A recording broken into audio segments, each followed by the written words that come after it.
ময়মনসিংহের গৌরীপুরে বিএনপির দুই পক্ষের বিরোধ ও নিহতের ঘটনায় বহিষ্কার করা হয়েছে ৫ জনকে। সবশেষ পরিস্থিতি জানাতে আমাদের সাথে সরাসরি যুক্ত হয়েছেন সহকর্মী ইমরান হাসান রাব্বি। সংঘর্ষের ঘটনায় আহতদের অবস্থা এবং এই মুহূর্তে সেখানকার পরিস্থিতি জানাবেন। আর মনোনয়ন দ্বন্দ্বে ঘটে যাওয়া দুই পক্ষের সংঘর্ষের ঘটনাটি কিভাবে দেখছে স্থানীয়রা, আর বহিষ্কারাদেশ নিয়েও বিস্তারিত জানাবেন।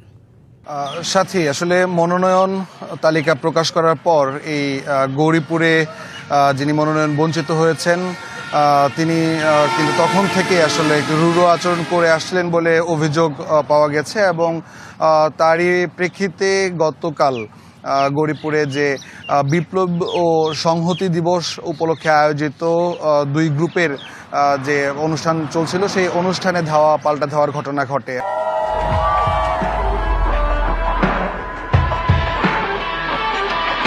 আসলে সেই ধাওয়া পাল্টা ধাওয়া ঘটনার পর থেকেই মূলত গৌরীপুর বেশ উত্তপ্ত হয়ে ওঠে, এবং আমরা যতটুকু জানতে পেরেছি, পুলিশ আমাদেরকে জানিয়েছে যে ময়মনসিংহের গৌরীপুরে বিএনপির যিনি মনোনয়ন পেয়েছেন, মনোনীত প্রার্থী এম ইকবাল হোসেন এবং মনোনয়ন বঞ্চিত যে তায়েবুর রহমান হিরণ গ্রুপের সমর্থকদের মধ্যে বিকেল 5:30 নাগাদ আসলে ধাওয়া পাল্টা ধাওয়া ঘটে, এবং এই সময়ে এই বিশৃঙ্খল অবস্থার মধ্যেই স্ট্রোক করে ছাত্রদল নেতার একজনের অসুস্থ হয়ে পড়ে এবং ঘটনাস্থলেই তার মৃত্যু হয় বলে আমাদেরকে পুলিশ এবং চিকিৎসকরা আমাদেরকে জানিয়েছেন। এবং এই ঘটনার প্রেক্ষিতে যিনি তায়েবুর রহমান হিরণ রয়েছেন, তিনি সহ উপজেলা বিএনপির 5 নেতাকর্মীকে কিন্তু বহিষ্কার করা হয়েছে গতকাল রাতেই, এবং এখন পর্যন্ত পরিস্থিতি শান্ত রয়েছে। আইনশৃঙ্খলা বাহিনী নিরাপত্তার জন্য কাজ করছেন, এবং গত রাত থেকেই মূলত